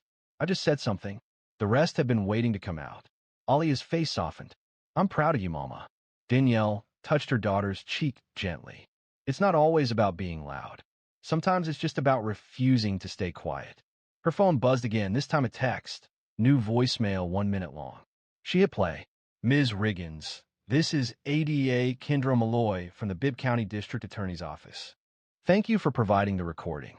Judge Lannister was taken into custody this afternoon for questioning. Currently, the ethics violations are under formal review and criminal charges are being considered. We would appreciate the opportunity to speak further with you if you are available. Please contact me at your convenience." Danielle observed the screen, then looked up. Alia was watching her, eyes wide. "What now?" she asked. Danielle shook her head. "Now, I will call them back." Unbeknownst to her, a significant number of individuals would come forward in the days following, spurred by her resolute stance conveyed through a voice memo and unwavering resolve. Within 48 hours, Danielle's name circulated discreetly among legal offices, community groups, and even local newsrooms, not as a figure of fame, but as an emblem. She had not sought any of this recognition. She continued going to work, continued picking up Alia from school, and continued reminding the boys at the youth center to keep their pants up and their heads higher. However, things around her began to change. The first indication arrived the following week when Pastor Reuben Fields, who ran a coalition for court reform in Central Georgia, called her during her lunch break. "You don't know me, Ms. Riggins," he began, "but I've known about you since Tuesday. What you did. It wasn't insignificant." Danielle was in her car outside the community center with a half-finished sandwich on her lap. "I didn't do it for attention." "I know," he stated. "That's why people are paying attention." He requested her to speak at a future town hall. A simple request, just a few words about resilience, about respect, about not allowing authority to dominate individuals who are not always able to retaliate. She paused, but ultimately consented. That evening, Alia assisted her in choosing her outfit. Danielle requested a simple event. Alia playfully suggested, while playfully tossing her a colorful scarf, that someone might capture the occasion for Instagram. "Might as well look unbothered and cute," she said. The town hall was unassuming, with folding chairs, plastic tablecloths, a few trays of donated cookies, and sweet tea. Danielle chose not to bring notes. She stood before approximately 50 people, hands by her sides, and spoke as if addressing one individual. "I didn't record that, Judge, because I wanted to take him down," she stated. "I acted because I'd witnessed too many deserving individuals disregarded, and I refused to suffer a similar fate," the audience acknowledged with nods. Several individuals dabbed their eyes. As she concluded her statement, the attendees rose to applaud. Subsequently, an older woman, adorned with a wide-brimmed hat and holding a folder, approached her. She identified herself as Geraldine Baker, a retired schoolteacher. "I filed a complaint against that same judge in 2021. She stated, her voice gravelly but clear. "They dismissed it, claiming it lacked merit. Perhaps now, someone would listen." Danielle took the folder from her hands. "I'll ensure someone does." In the days that followed, Danielle received more calls. A podcast producer from Birmingham, a law student from Emory who wanted to write her thesis on ethical failures in lower courts, and a public defender in Albany who asked if Danielle would participate in a courtroom training session for junior attorneys. She declined most requests, not because she was indifferent. She simply wished to avoid having her name become a hashtag. Her goal was for the children she worked with to view her as the same woman who had taught them resume, writing, and guided them through difficult conversations with their parents. However, she agreed to certain requests, particularly when she understood how many individuals needed reassurance that they weren't irrational. Activity at the center increased. Contributions arrived from people residing outside of Macon. A woman in Tampa contributed 20 backpacks, along with a handwritten message, "For the kids you champion and for the ones you're championing." "Thank you, Danielle." Alia seemed to gain confidence, too. One afternoon, she announced, Ms. Brenner had us write in civics class about someone in our community who stood up for justice. I wrote about you. Danielle was surprised, asking, really? Alia replied casually, I was planning to choose John Lewis, but he's the obvious choice. Danielle chuckled. I don't think I'm in his league, Alia remarked. Danielle responded, I think you'd surprise yourself. What truly astonished Danielle, however, was the number of individuals who had been waiting quietly and with patience for another person to initiate action. 3 months later, Danielle was seated on the rear steps of the youth center shortly after closing time. The last of the teens had departed for the day, their laughter still resonating softly throughout the parking lot. The Georgia heat lingered, even as the sun descended, casting shadows on the fractured pavement. She took a drink from a water bottle and allowed her body to recover. It had been a demanding day and a demanding few months. She had presented at 4 panels, completed 2 interviews, and received a volume of inbox messages she couldn't manage. The investigation into Judge Lannister had expanded beyond her initial expectations. Following the release of the financial records, additional complaints emerged, not only from Macon, but also from surrounding counties. Rumors circulated suggesting the district attorney could file formal charges. The story had been featured on a national justice blog, and certain advocacy groups were now referencing Danielle's case in their training programs. However, all of that seemed secondary to what she truly prioritized. That day began with her witnessing Quentin, one of her teens, perform his debut spoken word poem at an open mic. He previously avoided eye contact. Now, he stood on stage, telling the audience, when they try to shrink you, that's proof you're already too big to fit their box. No applause was necessary. That single moment justified all the effort. While she was seated, the center's director, Mr. Lou Bailey, came outside. A large man with gentle eyes and a deliberate pace settled beside her with a soft exhale. You know, he began after a moment, most people wouldn't have acted as you did. Danielle kept her gaze forward. It didn't feel like a decision. He nodded thoughtfully. It rarely does when it's the correct action. We've seen staff depart and arrive, but I've never witnessed this place so lively. You provided these children with a unique experience. She allowed the sentiment to resonate. Occasionally, she stated, I believe I simply felt worn out, weary of holding it back. That man seemed to assume he could address me as if I possessed no value, and for a brief moment, I nearly allowed it. However, I then recalled the advice I impart to these children daily. Maintain your posture, make your voice heard, and I understood that I couldn't request that of them if I was unwilling to embody it myself. Mr. Bailey murmured a subdued, and then rose. Are you prepared to secure the premises? Yes. Please allow me a moment. Once he entered the building, Danielle gazed upwards at the sky. A few stars began to appear, dim and dispersed, yet present. She considered the individuals who had remained silent, perhaps because they believed their opinion wouldn't be impactful, or they feared negative consequences, or they were simply weary. And she understood. She genuinely did. However, someone must initiate action. That doesn't signify superiority. It simply indicates they were frustrated enough to proceed, even when the situation felt unstable. Prior to departing, she retrieved her phone and composed a brief message on her social media page, an account she hadn't accessed in weeks. The message read, if it feels like no one sees you, speak anyway. If it feels like they don't hear you, speak anyway. You never know who's watching. After pausing, waiting for a reason to share, she posted, placed her phone in her bag, and secured the door behind her.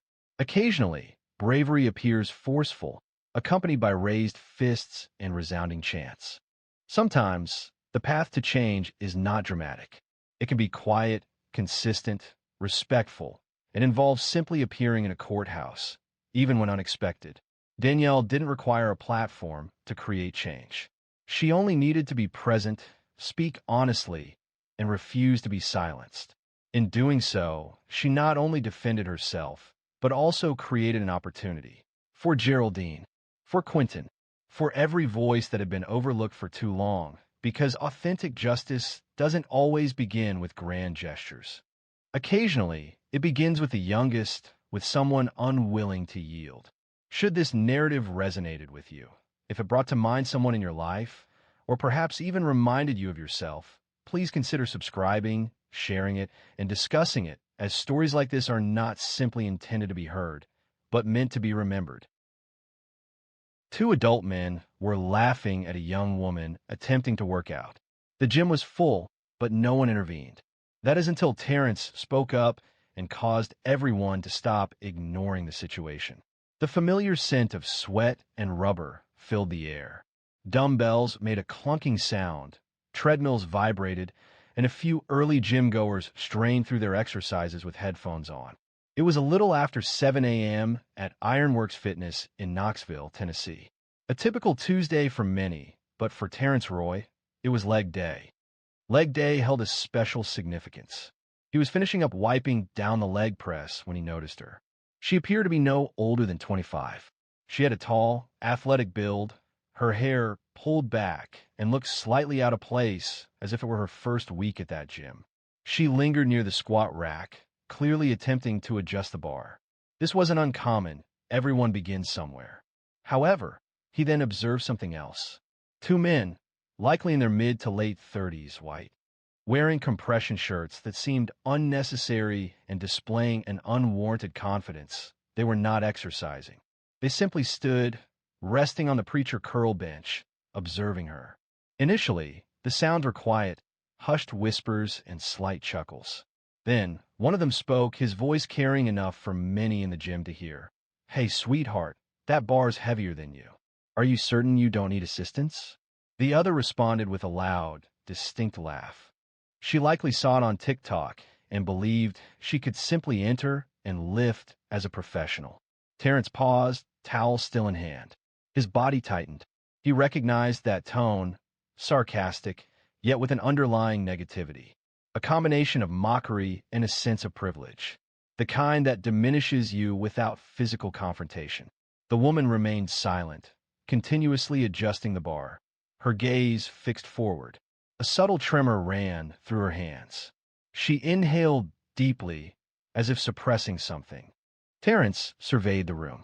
Approximately 15 people were present. Some had overheard something. He observed this by their reactions. A man wearing a red hoodie glanced at his phone, feigning disinterest. A woman near the ellipticals seemed uneasy, but remained silent. There was no movement, no vocalization. He settled onto a nearby bench, observing for a moment longer. Then, the realization struck him. This was bigger than just those two individuals and their inappropriate remarks. It concerned everyone present, including him, as they observed the event unfold and remained silent. Such incidents hadn't been uncommon in a location like this before. However, it may have been the first instance he found impossible to overlook. He rose deliberately, secured his water bottle, and approached. "Hey," he stated, his voice composed yet resolute. The two men turned. One displayed a smirk. "Talking to us?" The taller one questioned, raising his eyebrows. Terrence affirmed. "Do you find it amusing to harass someone while she's attempting to train?" The shorter one shrugged. "Relax, man. We were just joking," he said. "She didn't laugh," Terrence said, shifting his gaze towards the woman. She shook her head, softly. Several heads now turned. A man pausing between sets looked up. A staff member behind the counter moved closer, listening. The taller man folded his arms. "Your father or something?" he asked. "No, just someone who's tired of people thinking this kind of thing is acceptable." A silence descended, thick and tense, yet he remained still. "Look, man," the shorter one began, his earlier confidence diminished. "We didn't intend any harm." Terrence acknowledged, "Yeah, that's the issue," but the room remained unresponsive. He sensed an underlying tension, a peculiar quietness born of people feigning ignorance of what they had clearly heard. A palpable tension filled the room, as if everyone was holding their breath, anticipating how much further it would escalate before someone intervened. That's the feeling at Ironworks. Terrence remained still, and so did the two men. The taller man, identified as Kyle by his bright blue gym badge, still wore a tight smirk, though his arms were now folded across his chest, a less overtly confident posture. The shorter man, Bryce, had taken a step back, as if uncertain if a confrontation was imminent. Terrence was not present to engage in a physical altercation. He didn't need to. His mere presence conveyed authority. And for a man like him, 40 years old, with 2 children and 2 decades of maintaining composure in tense situations, he had learned that sometimes remaining still could be the most impactful action. But he also observed something else. Still, few people intervened. Some glanced up, then looked back down as if they had mistakenly chosen the wrong performance and wished to change channels. Others appeared uneasy, seemingly hoping he would cease and move on, and it stung him. Not because he anticipated assistance, but because he understood how readily people could retreat behind their earbuds or phone screens when situations became complex. One man, likely in his mid-50s, sat on a bench pressing dumbbells. He shook his head, not at Kyle or Bryce, but at Terrence, as if he were the issue, as if speaking out was more troubling than the inappropriate comments being made initially. The young woman, who had been silent, now sat on the edge of the squat rack platform, pretending to tie her shoe, even though it was already secure. It was a way to keep occupied, a way to avoid looking at anyone. She wished she wasn't involved in this situation, but she already was. Terrence took a deliberate breath. He angled himself, just enough so his voice would reach everyone. You all heard what they said, and you observed how she reacted. He spoke, not yelling, but ensuring his voice carried throughout the room. If someone addressed your sister, your daughter, your friend in that manner, would you remain silent? Still, no response. Kyle appeared to be about to speak, as if he had a clever retort prepared. However, only a tense jaw and narrowed eyes were visible. Bryce moved again. Listen, man, nobody intends to provoke a conflict here. Terrence nodded, seeming to reconsider. Lauren, the gym manager, who was in her mid-30s with a blonde ponytail and a name tag, approached from behind the front desk. She moved deliberately, appearing somewhat apprehensive. It seemed she anticipated complaints and was carefully assessing the situation. Is everything okay here? She inquired, her gaze shifting between the men. Terrence responded, just clearing something up. Kyle interjected, this dude thinks he can tell us what to say to people now. Lauren observed him, then the woman who remained near the barbell. She understood, perhaps not immediately, but sufficiently. Well, she stated cautiously, we don't permit harassment here. If anyone feels disrespected, that is something we must address seriously. Bryce laughed dismissively. Harassment? He remarked. We said one thing, he added. Terrence interjected. That was enough. A silence followed. Then, Lauren slowly turned toward the young woman. Are you all right? She inquired. The woman rose, silent but composed. She stated she was only here to exercise. Lauren affirmed, understood. You are welcome here. Please inform us if you encounter any further issues. And that concluded the interaction. The atmosphere didn't ease with a significant event. There was no altercation, no theatrical display, no commendation. However, a change occurred. Bryce and Kyle shared a glance. Subsequently, without further conversation, they departed toward the locker room, speaking quietly to themselves. No one intervened. It wasn't necessary. Terrence turned and made eye contact with the woman. She offered him a slight nod, a gesture of thanks without speaking. More impactful than the interaction itself was the stillness, the expressions, and the way others seemed to shrink in that instant.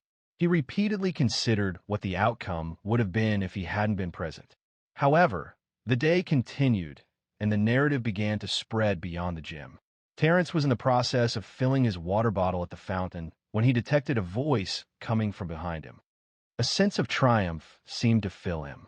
He didn't turn around immediately. He recognized the voice. It was Kyle, that familiar mocking tone, now without a crowd, sounding less assertive, more intimate. Terrence quietly replaced the cap on his bottle before turning to face him. Kyle stood alone, his arms hanging loosely, the sharpness in his features softened, replaced by what appeared to be wounded pride. Perhaps embarrassment, maybe simply the annoyance of not having the final say. I'm not here to be a hero, Terrence stated. I came here to exercise, just like everyone else. Kyle moved nearer. You reacted excessively over a minor incident. She hadn't expressed any concerns. You intervened as if she required assistance. Terrence subtly supported himself against the wall, maintaining his composure. She didn't need rescuing, but she shouldn't have been ridiculed either. You deliberately made her feel uneasy. Kyle made a dismissive sound. So now you're the guardian of feelings. Terrence inclined his head. It was simply a grown man weary of witnessing individuals feigning acceptance of public displays of erratic behavior. Kyle's jaw tightened. You don't know me, and you don't know her, Terrence responded. But that didn't prevent him from speaking. There was a pause, a genuine one, where Kyle remained motionless, blinking, as if a portion of him wasn't accustomed to anyone challenging without shouting or striking. Just statements, simply a reflection. Then Kyle surveyed his surroundings. The hallway adjacent to the locker rooms was silent. Just them and a low hum of a treadmill belt nearby. You people always got to make it racial, he muttered. Terrence felt it. That shift, that old tired line, meant to flip the blame, meant to derail. He kept his voice steady. You brought race into it when you thought she was an easy target. You thought nobody would say anything. That's not on me. Kyle didn't answer. I've been in places like this all my life, Terrence went on, and I know when something's just a joke. When a situation arose involving asserting dominance, Terrence remained silent. Then Kyle exhaled sharply and mumbled, whatever, man. As he turned towards the locker room, Terrence observed him leave, then subtly shook his head. It wasn't a reaction of anger, nor of triumph, but of understanding. He had no desire to cause humiliation. He didn't require a public victory. The crucial aspect was that he had been heard, that Kyle, even if unwilling to acknowledge it, recognized it. And at that moment, a voice spoke behind him, quieter this time. It was the young woman. She had changed her shirt, with her hoodie pulled halfway over her head. Thank you, she said, her voice almost a whisper for saying something. Terrence gave a small smile. You're welcome. I didn't know what to do, she added. I just froze. That's okay, he said. You don't owe anyone a reaction. That's the thing nobody tells you. Sometimes just making it through moments like that is enough. She nodded. I'm Janelle, she said to Terrence. They shook hands. Do you come here often? She inquired, with a slight amusement at how predictable it seemed. 3 times a week, he stated, in the morning before work. She responded with a smile. It appears I will begin arriving early as well. Then, she proceeded towards the exit. There were no tears, no dramatic display of emotion. Simply a moment of quiet understanding between 2 individuals who now had a shared experience. However, as that phase concluded, another development had already begun to unfold beyond the gym's confines. By the time Terrence arrived home that evening, the children were already partially through dinner. Sonia, his wife, balanced a laptop on her knee while guiding their youngest through spelling homework, as was typical for a weekday. It reminded him that everyday life continues regardless of significant events that occurred earlier. However, the burden persisted as he entered. He attempted to shed it at the gym, to release it while driving. But such experiences don't always remain where they originate. They travel with you, subtly. How was the gym? Sonia inquired while serving mashed potatoes for their son, Caleb. Terrence paused. It was peculiar, actually, that prompted her to look up, her eyebrows raised. He recounted everything to her. He presented only the facts, without embellishment or exaggeration. What Kyle and Bryce had said, how no one intervened initially, and how he ultimately did. He described Janelle's reaction, the discomfort, and the ensuing silence. Sonia listened intently, chewing deliberately and maintaining eye contact. Upon his completion, she leaned back and released a breath through her nose. It's the typical situation, she remarked, not dismissively, but with a weary tone, a recognizable tiredness. I understand, Terrence responded. However, something about today felt different.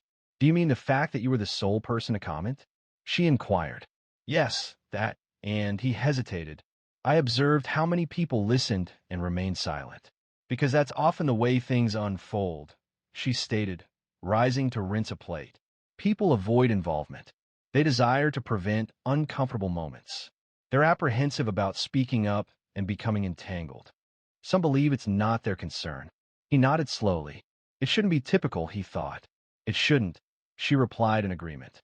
However, it was later that night, after the children were asleep and the house was still, when Terrence checked his phone.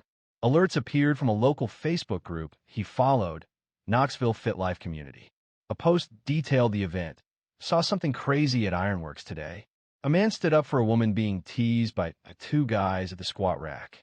There was no violence, just a direct challenge, which is commendable. The post already had over 100 comments.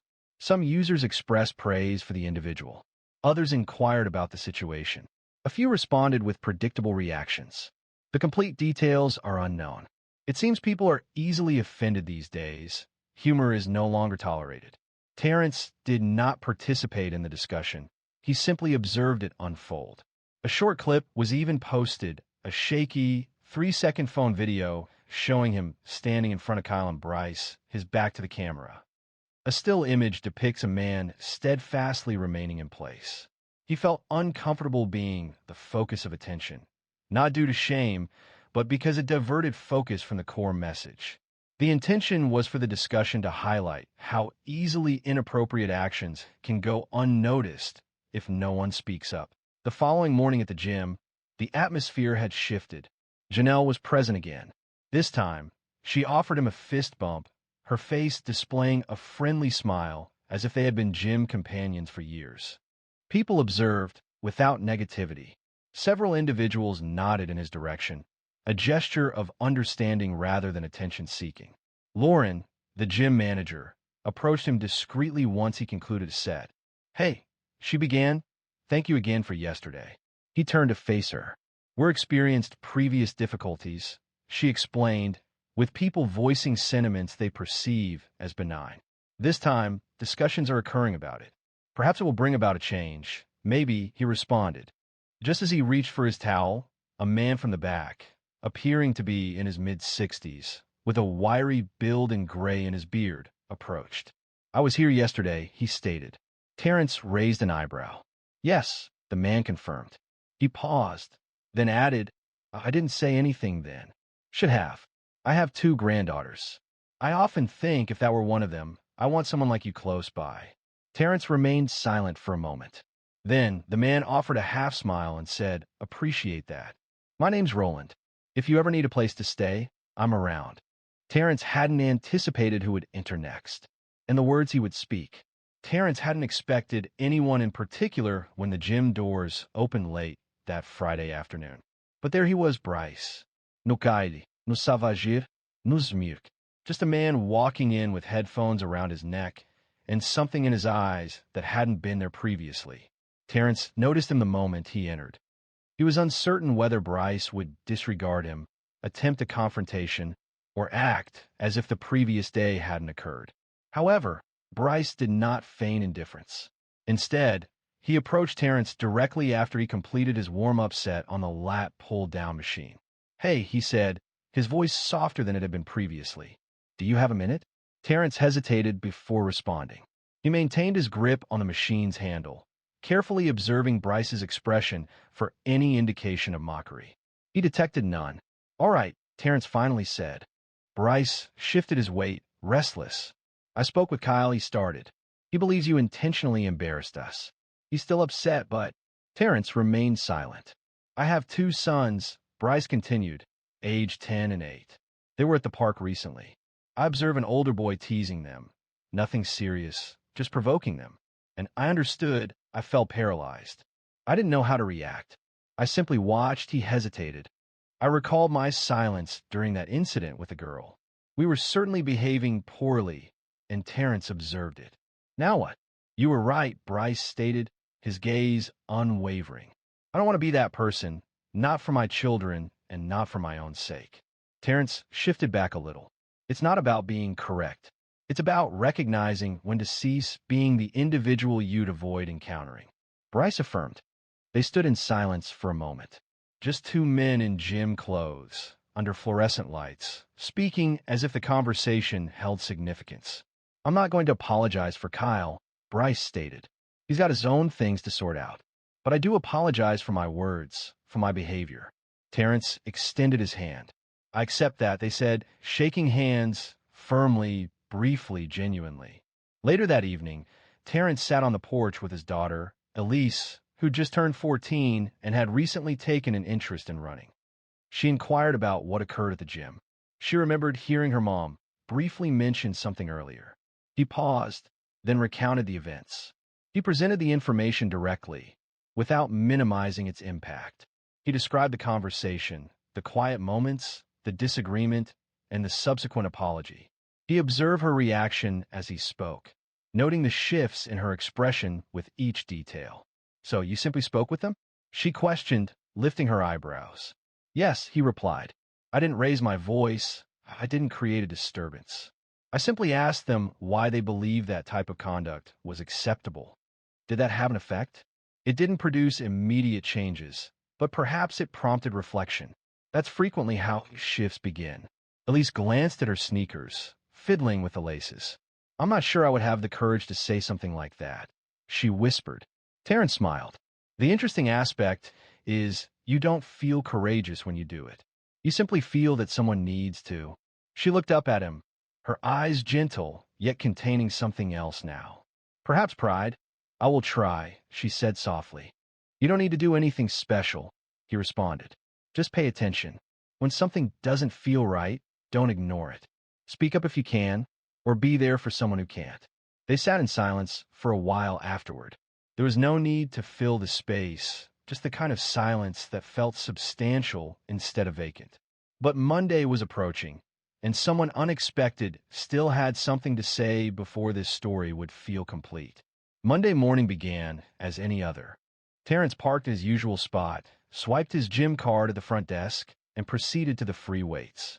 He anticipated a routine start to the week, nothing out of the ordinary. Then he noticed him. Roland, the older man who had spoken to him a few days prior, was positioned by the dumbbell rack, stretching his shoulders as if preparing for an extensive set. However, today he wasn't in workout clothes.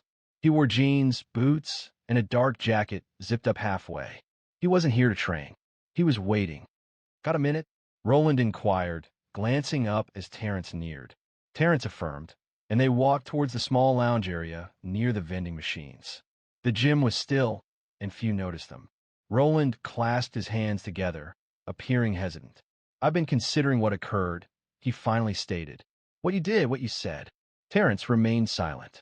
Roland added, I'm 66. I've witnessed a great deal in my years. I spent my childhood in Ohio during the 60s. My father owned a tire shop. We weren't wealthy, but we managed. I recall the time the schools integrated. I remember the underlying stress. However, we never discussed it at home, he paused. And because of that lack of discussion, I felt unprepared when difficult situations arose. I would witness events, both at work and around town, and would tell myself, well, that's not my concern, believing silence equated to neutrality. It became clear later that it was not the case. Terrence listened, remaining silent. Roland's voice lowered a little. The day you spoke to those men, I was present. I was 2 benches away. I heard everything. Terrence nodded slowly, and I assumed you noticed. I felt compelled to intervene. I truly did, but I couldn't speak. I remained motionless. He reacted with a shake of his head, and I'm still regretting it. Terrence moved closer. You are here now. That has value. Roland exhaled. I have grandchildren, 2 girls and 1 boy. The girls are of mixed heritage. My daughter married a black man, a good guy who teaches 6th grade. I often think about them. If they had been in that gym and someone had spoken to them in that manner, I would want someone like Terrence present, someone who wouldn't remain silent. The room felt different now, not negatively, simply more substantial. I've expressed sentiments in the past that I regret, Roland admitted. I've allowed certain things to go unaddressed that I shouldn't have, but I am striving to improve. That's why I came today, to offer my gratitude, and to assure you that I will speak up in the future. No more hesitation. Terrence finally smiled. That meant more than you probably realize. They shook hands again. This one felt different. Not a gesture of thanks, but a recognition of a new understanding. I might even start working out again, Roland added with a chuckle. Terrence grinned. Start with light weights. Don't go breaking something. They both laughed, and the tension in the air finally eased. Following Roland's departure, Terrence stood near the mirror wall, a towel draped over his shoulder, and observed the room for a brief moment. It was the same gym with the same walls. Yet, it felt altered, not due to any sudden improvement in everyone's abilities, nor because of the eradication of racism, but because of a subtle change. One person spoke, another listened, a third reconsidered their perspective. It wasn't a complete transformation, but it represented a difference. And sometimes, a small difference is enough to initiate progress. Even with everything, the true understanding didn't come until Terrence saw what his daughter posted later that night. It was approximately 9:30 when Terrence finally sat down on the edge of his bed. Shoes kicked off, lights dimmed, the soft hum of the hallway fan in the background. Sonia was reading, legs curled under the blanket, her glasses sliding down her nose. He grabbed his phone to check a few messages before bed, and that's when he saw a new post from Elise. He clicked. It was a selfie. An ordinary picture, her hair pulled back, no filter, wearing her school hoodie. But it was the caption that stopped him. My dad stood up for a stranger this week. He didn't yell, he didn't throw hands, he just spoke up. And that was enough to make people think, including me. I used to believe keeping quiet made you neutral, but I was wrong. Silence has side. I hope I'm brave like him when it matters. Terrence stared at the screen, not because he was surprised by the message, but because it was so confident and direct. It had come from his teenage daughter, the one who used to feel anxious requesting ketchup from a server, the one who once cried when she had to recite a poem in front of her class. And now she was sharing words like that publicly. He glanced at Sonia and gave her the phone. She read it quietly, then smiled without looking up. You seem to notice she's observing your actions, don't you? Terrence sighed. I'm mostly just attempting to make it through the week. She responded, setting the phone down on the nightstand. You're managing better than that. He reclined, gazing at the ceiling, allowing the feeling to linger. Everything that transpired in the last few days, Kyle, Bryce, Janelle, Roland, Elise, all began with a single choice. Not a significant one, not a sensational one. Simply a decision to speak instead of remaining silent. That was all. That recollection remained with him profoundly. People often assume that taking a stand requires fearlessness, but that isn't the reality. Frequently, one experiences fear and doubt. There's a reluctance to create awkwardness. Yet, remaining silent has consequences for others. He recalled Janelle's expression when she described feeling paralyzed. He remembered Roland's nervous habit of rubbing his hands together as he confessed his uncertainty about what to do. He recalled Bryce struggling to express regret without appearing vulnerable. And he mused, this is the beginning. Not with elaborate pronouncements, not with online condemnation, but in tangible locations with genuine individuals who opt for the somewhat more challenging course of action. The subsequent morning, Terrence paused in his vehicle within the gym parking lot prior to entering, not to prepare himself, simply to contemplate. Afterward, he retrieved his phone and composed a message. It wasn't intended for widespread dissemination. The goal wasn't validation, it was simply sharing a truth. Significant impact doesn't require a grand gesture. It involves acknowledging injustice and speaking out, regardless of fear or isolation. That's where progress begins. He published the message and exited the vehicle. It was another Monday, another workout, but with a feeling of lightness he hadn't experienced previously. Many people have experienced moments similar to those described. If you've hesitated in the past, remember you have future opportunities. The important consideration is, in those future instances, how will you respond? Speak out, even when it causes discomfort, even if the matter seems minor. Because remaining silent may preserve your ease, but it won't safeguard another's dignity. And someone close to you may be awaiting a voice such as yours. Should this story have struck a chord, please share it and leave a comment. Don't forget to subscribe, as we have additional stories exploring the true meaning of doing what's right.